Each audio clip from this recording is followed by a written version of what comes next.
할렐루야. 감사합니다. 주께서 오늘 여러분 모두에게 예배를 통하여 영광 받으시고 말씀을 통하여 큰 은혜 주시기를 소원합니다. 오늘 우리가 나누고자 하는 말씀의 제목은 그 이름 아브라함이요, 창세기 12장 1절에서 9절입니다. 구약성경 14면 창세기 12장 1절에서 9절까지입니다. 성경에 기록되고 있는 이름 중에 가장 보편적으로 그리고 또 많이 사용된 이름이 있습니다. 그 이름이 바로 아브라함이라는 이름입니다. 아마도 부모는 아브라함처럼 축복을 받는 자녀가 되기를 바라서 자식을 낳아서 그 이름을 아브라함이라 이렇게 지었던 것 같습니다. 그는 이 세상에 참으로 많은 사람에게 지대한 영향력을 미친 축복의 사람이었습니다. 옛날 성경에는 그를 복의 근원이라고 말을 했습니다.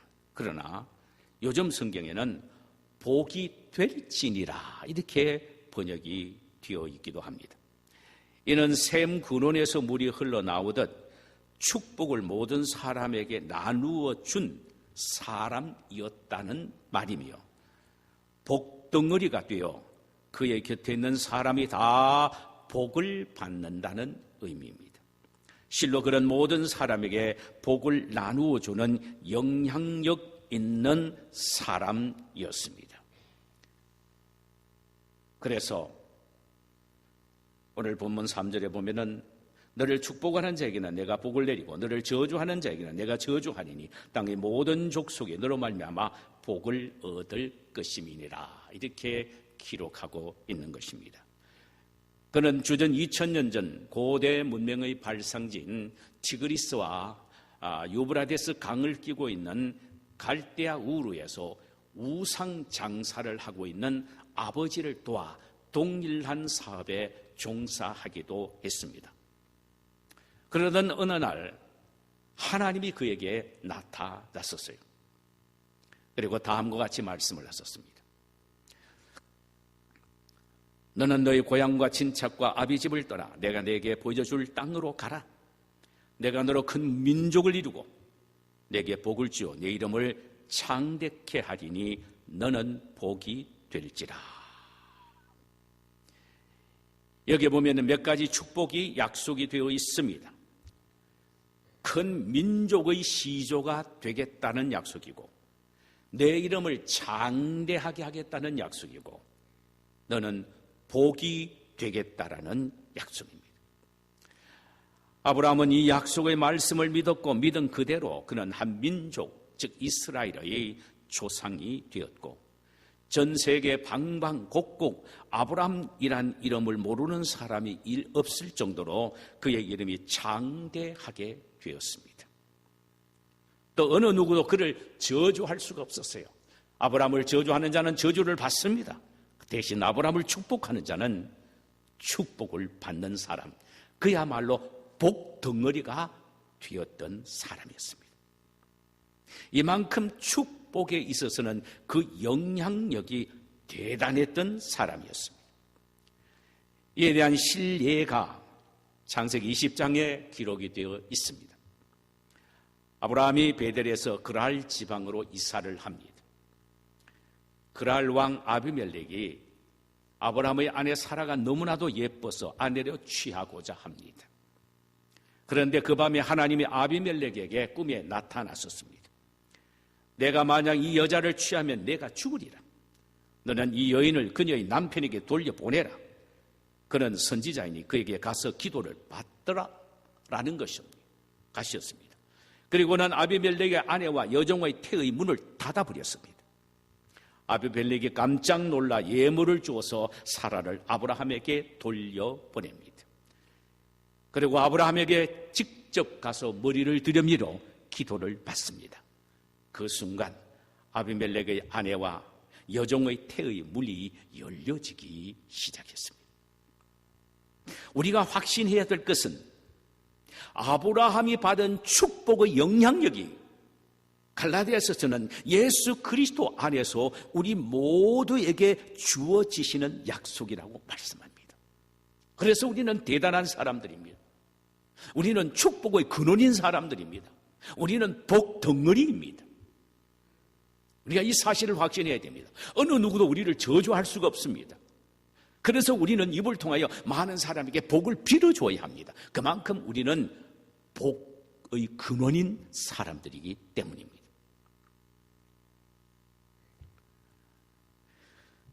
저와 여러분이 아브라함과 같은 믿음의 사람으로 살아간다면 아브라함의 후손이 복을 받은 것처럼 우리 후손들도 복을 받을 것이며 내 주변에 있는 사람들까지 나로 인하여 복을 받을 수 있게 될 것입니다. 아브라함이 다른 사람에게 축복을 나누어 줄 정도의 영향력이 있는 사람이라고 했는데 그 영향력을 미친 비결이 뭐냐 하는 것입니다. 비결. 첫 번째도 두 번째도 믿음입니다. 그의 믿음이 그를 축복의 사람으로 만들었고 그의 믿음이 그를 영향력 있는 사람으로 만든 것입니다. 다 그렇다면 우리가 그의 믿음을 주의 깊게 한번 관찰해 볼 필요가 있습니다. 어떤 믿음이었습니까? 첫째로 그의 믿음은 그저 말씀만 따라가는 믿음이었습니다. 말씀만 따라가는 믿음. 4절 이하에 보면은 이 아브라함이 여호와의 말씀을 따라갔고 롯도 그와 함께 갔으며 아브라함이 하란을 떠날 때에 75세였더라 그랬습니다. 롯은 그의 큰아버지 아브라함을 따라갔으나 아브라함은 하나님의 말씀을 따라갔습니다. 그것도 젊은 나이에서가 아니라 고령인 75세의 말입니다. 이제는 안전자리에서 편안히 남은 생을 마무리하고 싶은 그 나이에 하나님의 말씀이 그에게 들려지자 즉시 말씀을 따라서 미지의 세계인 가나안을 향하여 발걸음을 옮긴 것입니다.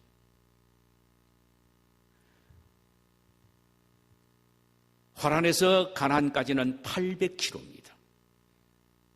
이철리입니다. 이철리.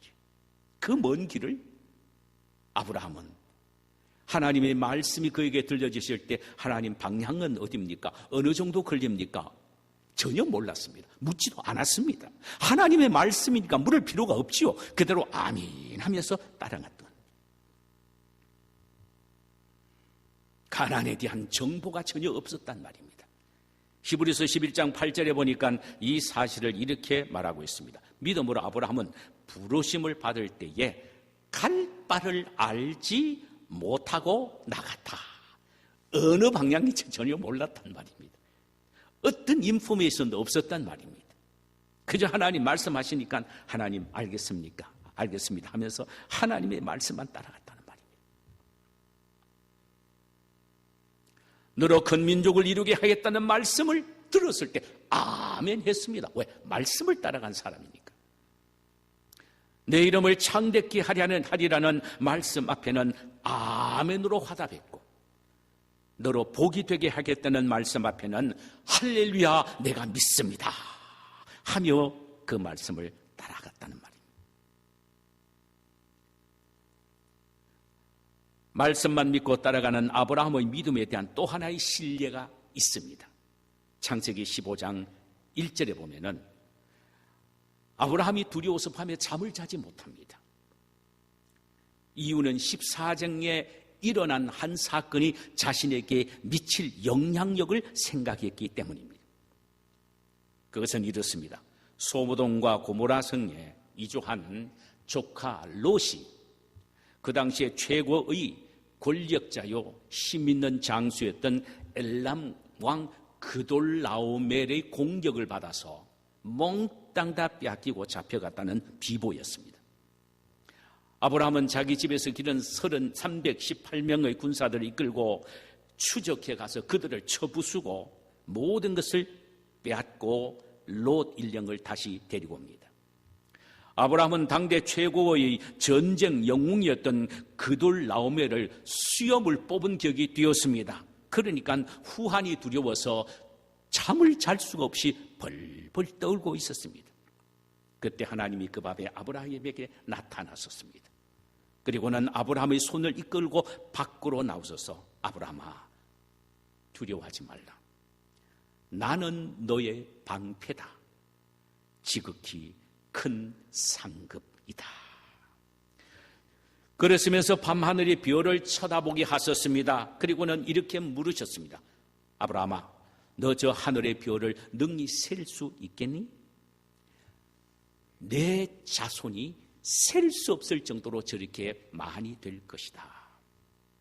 여러분, 아브라함에게는 하늘의 별과 같은 자녀가 아니라 단 한 명의 자녀도 아직 없었습니다. 이삭도 나기 전이었습니다. 그 말을 들었을 때, 그 하나님 말씀을 들었을 때 아브라함의 반응이 어땠는지 압니까? 자, 아브라함은 자기 몸에서 태어날 아들을 통한 육적인 후손이 번성할 것을 믿었습니다. 그로 끝나지 않고 장차 올 메시아이신 예수 그리스도 안에서 생겨날 수많은 믿음의 후손이 하늘의 별처럼 많게 될 것을 믿고 아멘, 아멘 받아들인 겁니다. 하나님이 아브라함의 그 믿음을 보시고 그를 의롭게 여기셨다라고 성경은 기록하고 있습니다. 창세기 18장 10절에 보면은 아브라함의 이런 믿음의 기사가 또 하나 기록이 되어 있습니다. 그의 나이 99세가 된 어느 날 하나님께서 그에게 찾아오셔서 아브라함아, 내년 이맘때에 내가 다시 내게로 돌아오리니 내 아내 사라에게 아들이 있으리라 하시니 내가 내년 이맘때에 내게 돌아오겠다. 그때 아들 낳을 것이다. 이 말씀이에요. 11절에는 아브라함과 사라가 나이 많아 늙었고 사라에게는 여성의 생리가 끊어진지라고 했습니다. 89세 된 아내는 이미 생리가 끊어진 지 오래였는데도 불구하고 그녀를 통하여 생물학적 방법으로 아들을 주시겠다는 것입니다. 여기에 대한 설명을요, 로마서 4장 19절에서 22절에서 바울은 이렇게 묘사합니다. 그가 100세나 되어 자기 몸의 죽은 것 같고 사라의 태의 죽은 것 같음을 알고도 믿음이 약하여지지 아니하고 믿음이 없이 하나님의 약속을 의심하지 아니하고 믿음으로 견고하여져서 여호와께 영광을 돌리며 약속하신 그것을 또한 능히 이루실 줄을 확신하였으니 그러므로 이것이 그에게 의로 여기셨느니라 그랬습니다. 자기 몸과 아내의 몸을 보면 생식이 전혀 불가능하나 하나님이 자식 주시겠다는 약속의 말씀을 믿고 아멘하며 전혀 의심하지 않고 받아들였단 말입니다. 그 믿음을 보시고 하나님은 아브라함을 향하여 의로 여기셨다. 의인으로 인정하셨다는 말입니다. 여러분, 보고 믿는 것은 믿음이 아닙니다. 그것은 팩트입니다. 하나의 사실입니다. 사실은 믿음의 영역에 속하지 않습니다. 진정한 믿음은 현실의 사건을 보고 믿는 것이 아니라 미래에 성취될 약속을 바라보고 믿는 비전입니다. 아브라함은 철저히 하나님의 약속의 말씀을 믿은 것입니다. 지금 현실적으로는 도저히 불가능하더라도 하나님의 약속의 말씀이니까 그 말씀만 따라간 겁니다. 붙잡은 것입니다.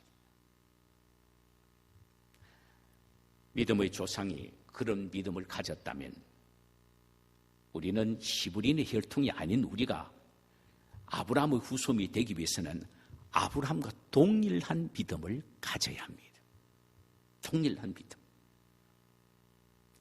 내 손에 잡히지 않고 내 눈이 보이지 않아도 하나님의 약속인 성경 말씀이 나에게 주어졌다면 아브라함처럼 아멘 하고 받아들이면 우리 역시 아브라함이 받을 축복을 받게 될 것이며 아브라함이 받은 축복을 받게 될 것이며 또 다른 사람에게 축복의 영향력을 미치는 복 자체가 될 것입니다.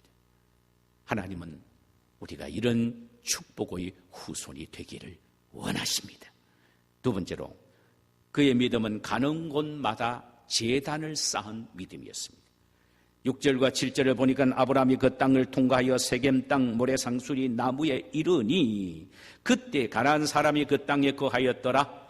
여호와께서 아브라함에게 이르시되 나타나 가라사대 내가 이 땅을 내 자손에게 주리라 하신지라. 그가 자기에게 나타나신 여호와를 위하여 그곳에 단을 쌓고라고 했습니다. 단을 쌓았다란 말은 예배를 드렸다는 말입니다. 그가 가나안에 들어와서 첫 번째 제단을 쌓은 곳이 바로 세겜 땅 마물의 상수리 나무 아래였습니다. 그가 제단을 쌓을 때 가나안 원주민이 많이 보고 있었습니다. 그들의 공격의 위험도 있었습니다. 그들의 조소와 비웃음도 있었습니다. 그러나 아브라함은 두려워하지 않았습니다. 어떻게 그렇게 할 수가 있었을까요? 그것은 예배 속에 임재하시는 하나님을 보았기 때문입니다. 예배 속에 임재하신 하나님을 보았기 때문입니다. 예배야말로 하나님을 만나는 현장이요, 예배야말로 하나님의 찾아오시는 현장이요, 예배야말로 하나님의 축복이 선언되는 현장임을 확신했기 때문입니다.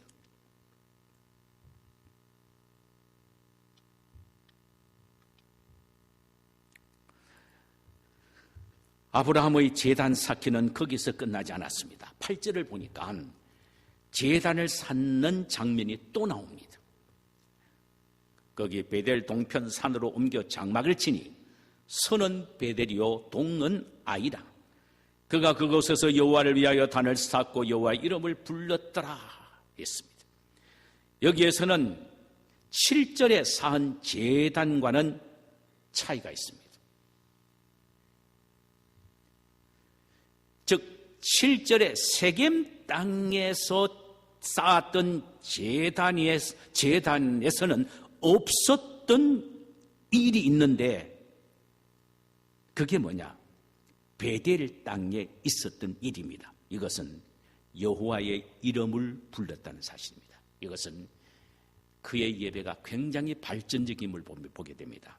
여호와 이름을 불렀다는 말은 찬송과 기도가 있었단 말입니다. 그리고 아이 쪽에 장막을 치지 않고 베델 쪽에 장막을 쳤습니다. 베델이란 말은 레헴바이트, 하나님의 떡집이란 말입니다. 하나님의 집, 떡집. 하나님의 집. 아이는 파멸과 멸망이 나는 의미입니다. 여기에 중요한 진리가 있습니다. 여러분 보세요.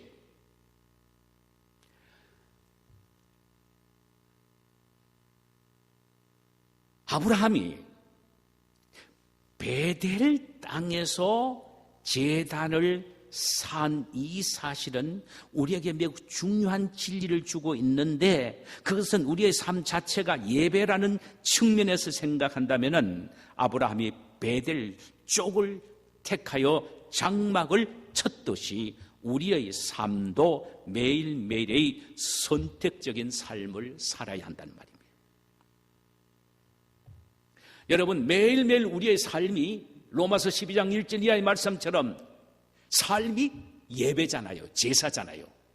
그렇다면 우리의 삶 속에서 우리는 매일매일 베델을 선택하는 삶을 살아야 한다는 말입니다. 아이를 선택하면 파멸과 멸망이요, 베델을 선택하면 하나님의 집이고 베들레헴을 선택한다는 것은 하나님의 떡집이 있는 곳이니까 우리는 늘 선택하며 살아야 합니다.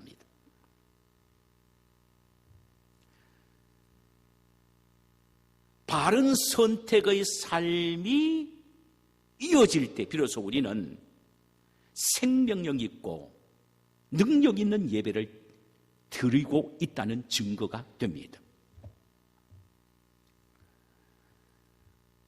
우리는 이런 말을 종종 합니다. 주일 예배에 성공하면은 그 한 주간 예배의 삶에 성공한다. 그 말이 맞는 말입니다. 또 그 한 주간 삶이 예배적인 삶이 되어 성공한다면 그 다음 주에 예배 드리는 예배가 성공하게 된다는 말씀도 맞는 말입니다. 그렇다면 우리가 매일매일 삶 속에서 하나님을 생각하고 하나님이 기뻐하시는 일들을 선택하며 사는 몸부림이 있다면 그 다가오는 주일날 예배드릴 때에 그 예배를 통하여 우리는 참으로 하나님의 능력과 은혜와 권능을 깊이 체험하는 별다른 영적 은혜를 경험할 수가 있다라는 말입니다. 우리가 다가오는 주일 예배의 성공을 위해서는 그 한 주간의 삶이 성공적인 바른 선택의 삶을 살아야 한다는 말입니다.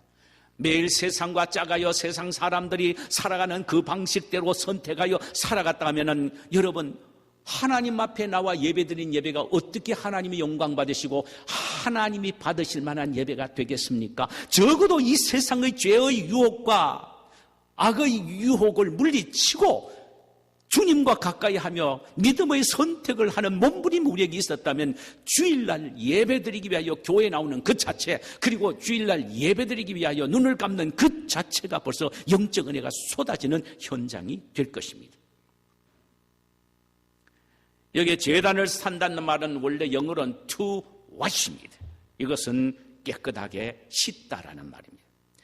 아브라함은 늘 가난한 사람 속에 살았기 때문에 때 묻은 죄악의 먼지들을 씻을 필요가 있었습니다. 그래서 가는 곳마다 제단을 쌓았던 것입니다. 우리 역시 이 죄악된 세상에 살아갑니다. 매일매일 하나님이 기뻐하신 일을 선택하며 살아야 되는데 죄의 유혹과 사단의 유혹, 세상의 유혹 때문에 비틀거리며 그러지 못하고 죄의 오염이 되고 세상에 때 묻은 모습으로 교회에 나올 수가 있다 이 말입니다. 그렇기 때문에 우리에게는 예배가 필요한 겁니다. 그 죄악된 모습과 때 묻은 그런 심령들을 깨끗하게 씻기 위해서는 우리는 어떤 경우에서도 예배 드리기 위하여 노력하고 예배에 목숨을 걸어야 합니다. 이 코로나 바이러스의 이 세대 속에서도 우리의 예배는 포기할 수가 없습니다. 그래서 저는 여러분들을 존경하고 사랑합니다. 분명히 여러분의 삶에, 여러분의 예배에 하나님의 능력과 권능이 넘치게 될 것입니다. 분명히 여러분들은 이 예배를 통하여 복 덩어리가 되는 축복의 시조가 될 줄 믿습니다. 셋째로 그의 믿음은 하나님의 영광에 초점을 맞춘 것입니다. 창세기 14장에 보면은 앞에서 말씀드렸습니다만 318명의 군사를 이끌고 조카 롯과 소돈 사람을 납치해간 엘람 왕 그돌라오멜 일령을 추적하여 롯과 소돔 땅의 모든 사람들과 재산을 되찾아옵니다. 소돔 왕이 너무나도 고마워서 이런 제안을 아브라함에게 합니다. 사람은 내게 보내고 물품은 다 네가 취하라. 여러분 같으면 어떻게 반응하실 것 같습니까? 사실 빼앗겼던 것 도로 찾아주었기에 그 대가를 받는 것은 당연한 것입니다. 그래서 오히려 할렐루야, 하나님이 이 일을 통하여 나에게 축복하시네요, 감사합니다 라고 하면서 얼마든지 그 제안을 받아들일 수가 있었을 것입니다. 그러나 아브라함의 반응은 전혀 우리의 생각과는 정반대입니다. 창세기 14장 23절에 보면은 내 말이 내게 아브라함으로 치부하게 하였다 할까 하여 내게 속한 것은 실한 오락이나 들매끈 한 가닥도 내가 가지지 아니하니라. 이야, 대단합니다. 그는 단호하게 소돔 왕의 제안을 거절합니다. 그 이유는 자신이 부자가 되고 나면은 소돔 왕이 내가 아브라함에게 저렇게 참 물질을 주고 도와줬기 때문에 지금 아브라함이 저렇게 복을 받았다라고 말하여 자기가 영광 다 가로채어 버리니까, 이 모든 것은 하나님이 주시는 것이니까 하나님 앞에 감사하며 하나님 앞에 드려야지, 왜 내가 저 사람의 도움을 받고 저 사람이 하나님의 영광을 가로채도록 만든단 말인가 라고 했단 말입니다. 자, 여러분 잘 보세요. 참 중요한 의미가 있습니다. 그것은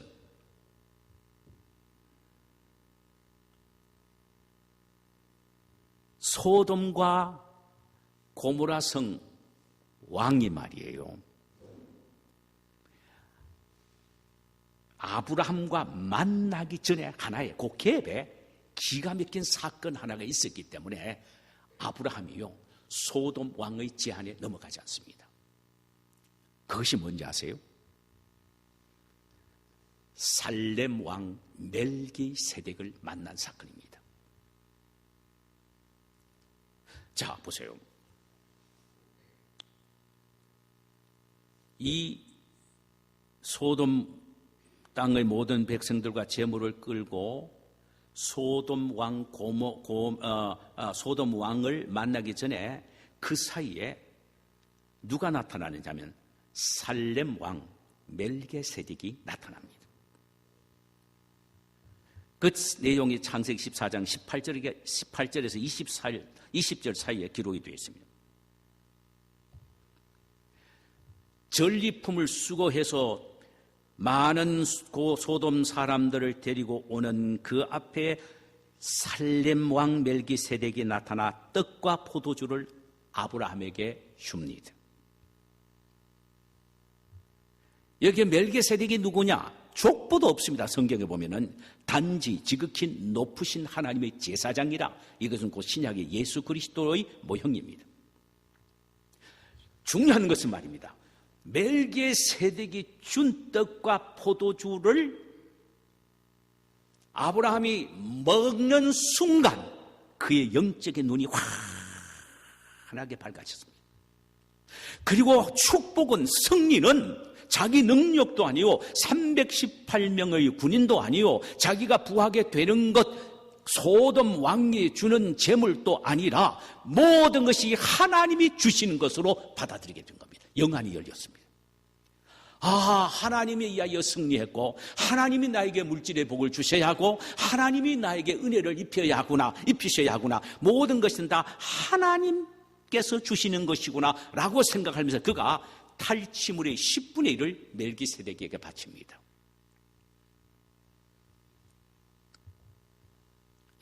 여러분, 여기서 우리는 중요한 요소를 하나 놓쳐서는 안 됩니다. 중요한 것은 뭐냐?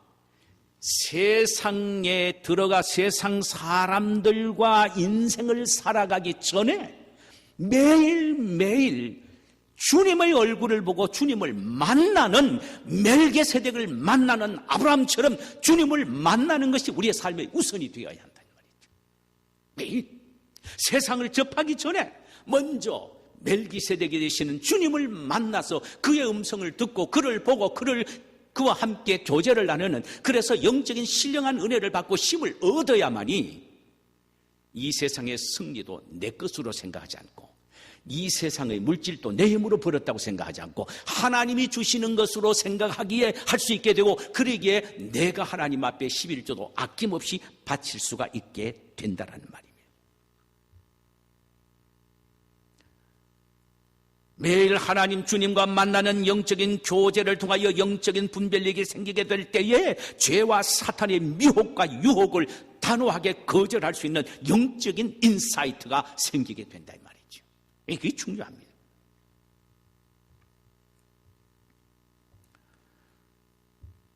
아브라함, 그는 복덩어리가 되어 그리스도 안에 있는 모든 사람에게 축복을 나누어준 대단한 영향력을 끼친 사람이었습니다. 오직 믿음 때문이었습니다.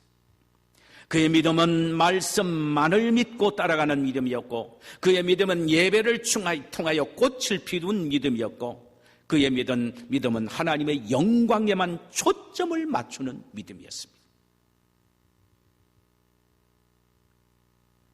우리 역시 예수 안에서 아브라함의 믿음만 가지면 복덩이가 될 수 있습니다. 하나의 제가 예화를 끝내고 드리고 여러분에게 말씀 전달해 드린 걸 마치도록 하겠습니다. 대구 남산교회에 정동철 장로님이라는 분이 계십니다. 그분은 교회 사찰로 지내시다가 장로님이 되신 분입니다. 단칸방에 살면서 어린 자녀들을 셋 아들을 잘 키워서 하나는 목사, 하나는 의사, 하나는 교수로 만들었습니다. 결혼 50주년 금혼식 날 많은 축하기가 앞에서 그가 이런 말을 답사로 했습니다. 저는 평소에 마음속에 간직한 3가지가 있습니다. 하나는 죽을 때 암으로 죽는 것입니다. 정신이 맑은 가운데 주님의 십자가를 바라보면서 죽을 수 있기 때문입니다. 또 하나는 나의 장기를 주고 싶습니다. 다른 사람에게 유익을 위해서 말입니다. 셋째는 내가 화가 날 때는 꼭 앉아서 기도하는 모습으로 화가를 해주시기를 바랍니다. 상상해 보세요. 금혼식 자리가 얼마나 은혜스럽고 감격스러웠겠습니까? 분명한 사실은 정 장로님은 자녀들에게 복이 됐었다는 사실입니다. 그의 믿음이 그의 3 아들에게 축복으로 영향력을 미치는 아버지가 된 것입니다. 저와 여러분 역시 우리 자녀들에게 복을 물려주는 복의 근원들이 되어야 되지 않겠습니까? 그러려면 다른 것 없습니다. 오직 믿음입니다. 오직 믿음입니다.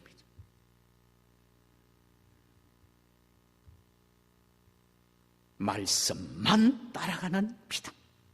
눈에 아무것도 안 보여도 괜찮습니다. 말씀만 따라가는 믿음.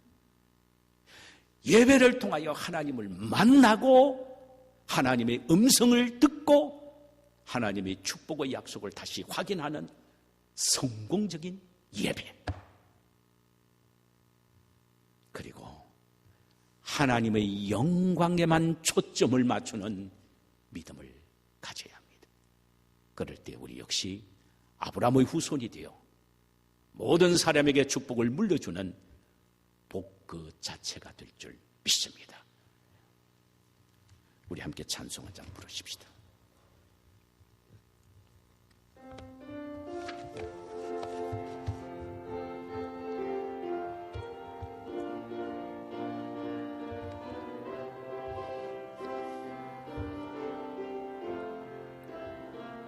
나 주의 믿음 갖고 홀로 걸어도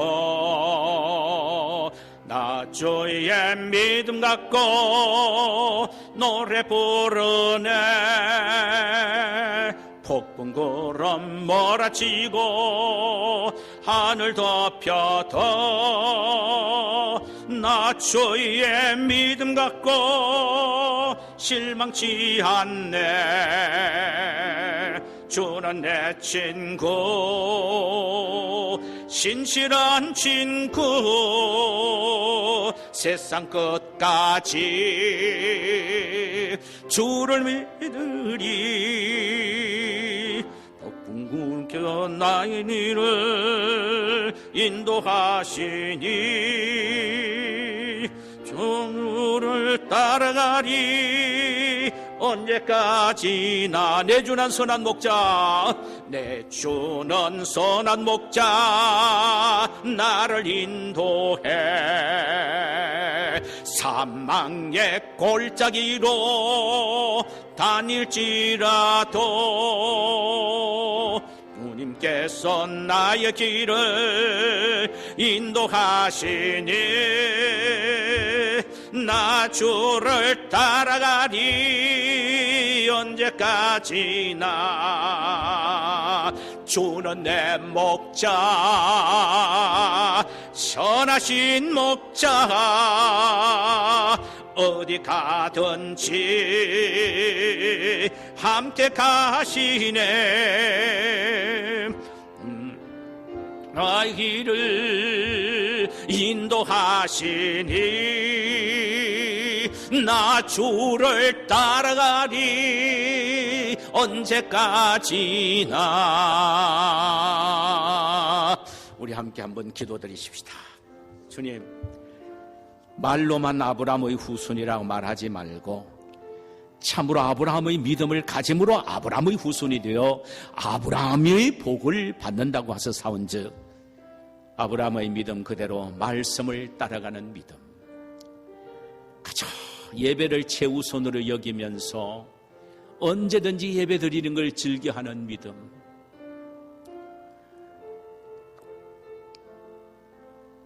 내 자신의 유익과 이익과 영광이 아니라 하나님의 영광에 초점을 맞추는 믿음. 내가 어떤 손해를 본다 할지라도 하나님에게만 영광이 된다면 할렐루야 아멘 하며 그거를 선택하고 택할 수 있는 믿음의 사람 되게 해달라고 우리 시간에 함께 기도하십시다. 거룩하신 하나님 우리 아버지, 고마우신 주님, 위대하신 주님의 은혜와 능력과 권능을 찬양합니다.